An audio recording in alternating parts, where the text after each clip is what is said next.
ઉપલેટામાં સ્વામિનારાયણ સોસાયટીમાં 30 વર્ષથી રોડ ન બનતા ચોમાસા દરમિયાન કાદવ કીચડનું સામ્રાજ્ય છવાતા સ્થાનિક મહિલાઓએ નગરપાલિકાના પ્રમુખ, ધારાસભ્ય અને કોર્પોરેટરો વિરુદ્ધ ઉગ્ર સૂત્રોચ્ચાર કરી આક્રોશ વ્યક્ત કર્યો હતો। ઉપલેટામાં શહેરમાં નગરપાલિકાના પ્રમુખના જ વોર્ડમાં પ્રાથમિક સુવિધાનો સદંતર અભાવ જોવા મળ્યો છે। સ્વામિનારાયણ સોસાયટી અને ડગલીવાડી વિસ્તારમાં છેલ્લા 30 વર્ષથી રોડ ન બનવાના કારણે હાલ વરસાદી માહોલમાં ભયંકર કાદવ કીચડનું સામ્રાજ્ય છવાયું છે। રસ્તાઓ પર કાદવને કારણે લોકોને ઘરની બહાર નીકળવું મુશ્કેલ બન્યું છે। પરિસ્થિતિ એટલી હદે વરસી હતી કે નાના બાળકોને શાળાએ મોકલવા શક્ય બનતા તેઓને ઘરે બેસાડવા પડ્યા હતા અને તેનું શિક્ષણ પણ ગંભીર રીતે પ્રભાવિત થયું હતું। કંટાળાયેલા સ્થાનિકોએ નગરપાલિકામાં રજૂઆત કરી હોવા છતાં કોઈ સંતોષકારક ઉકેલ આવ્યો નથી। સમગ્ર વિસ્તારમાં લોકોએ આક્ષેપ કર્યો છે કે ચૂંટણી સમયે મત માંગવા આવતા નેતાઓ અત્યારે પ્રજાની મુશ્કેલીનો ફોન પણ ઉપાડતા નથી। તંત્રની આ નિષ્ક્રિયતાથી કંટાળીને સ્થાનિક મહિલાઓએ એકઠા થઈ ધારાસભ્ય મહેન્દ્રભાઈ તેમજ પાલિકા પ્રમુખ વર્ષાબેન તેમજ વોર્ડના સભ્યો અમિતભાઈ તેમજ શૈલેષભાઈ વિરુદ્ધ હાય હાયના નારા લગાવી ઉગ્ર વિરોધ નોંધાવ્યો છે।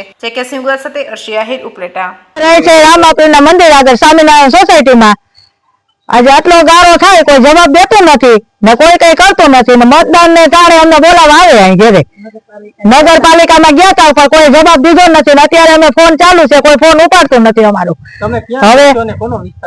હવે અમારા સ્વામિનારાયણ સોસાયટી નો વિસ્તાર છે ડગલીવાડી ને અત્યારે ગાળામાં કઈ બાકી નથી। છોકરા હેઠળ ઘરે બેઠા, નિશાળે બંધ છે ને અમે કે હાલી ચાલી નથી શકતા। આ 30 વર્ષથી અમને રોડ ની મુદત દે છે ને અત્યારે રોડ કરતા નથી। હવે અમારે આને શું કરવાનું થાય એ અમને જવાબ જોઈએ। અમારે જવાબદાર વ્યક્તિ કોણ છે? આ કોનો વોર્ડ છે? વર્ષાબેન નો છે। વર્ષાબેન કોણ છે? વર્ષાબેન ગજેરા પ્રમુખ ને અત્યારે એને ફોન બંધ કરી દીધા છે ને અત્યારે ફોન જોવા તો બીજા નંબર ની વાત છે પણ ફોન જ બંધ કરી દીધા ને ચૂંટાવ્યા જ અમે એને તો અમારા ઘરે બધે આવ્યા હતા ને બધે ડેલી ખખડાવીને બપોર અત્યારે આવ્યા હતા ને કે મને ચૂંટાડજો તો અમે એને ચૂંટાડ્યા ને અમે આખી સોસાયટી એને મત દીધા ને અત્યારે અમારા છોકરા ઘરે બેઠા છે ને અત્યારે ફરિયામાં બધે પાણી ભરાઈ ગયા કોઈ જવાબ દેતો નથી। મારું નામ છે જગમલભાઈ, હું સ્વામિનારાયણ સોસાયટીમાં અમે રહી છીએ। આ જુઓ તમે ક્યાં આવે અમારી પરેશાની જુઓ તમે, આમાં કેવા થોડા વરસાદમાં માનવું એવું થાય કોઈ જવાબ દેતું નથી।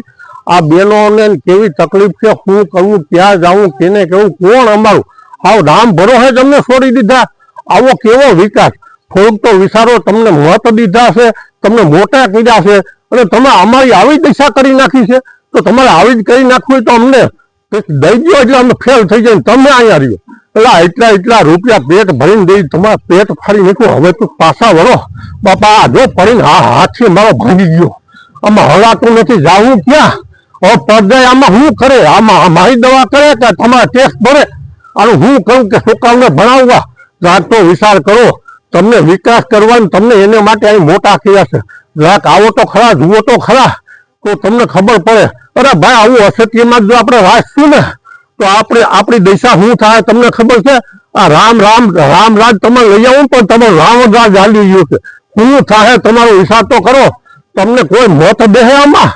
ક્યાં જાવું, કેને કેવું, ક્યાં રહેવું, અમારી દિશા તો તમે જુઓ। આ બહેનોને શું કરવું, કેવી રીતે જવું, બહેનોને કેટલી તકલીફ હોય છે, એને દવાખાને જવું પડતું હોય છે, શું થતું હોય છે। અરે ભગવાન, અમારી આ સંસ્થાની હતા કે આદમીએ પડદા એનાથી ઉભે છે, અમારાથી નથી હોતી કે લઈ કેમ જવા? તમે વિચાર તો કરો ભગવાન।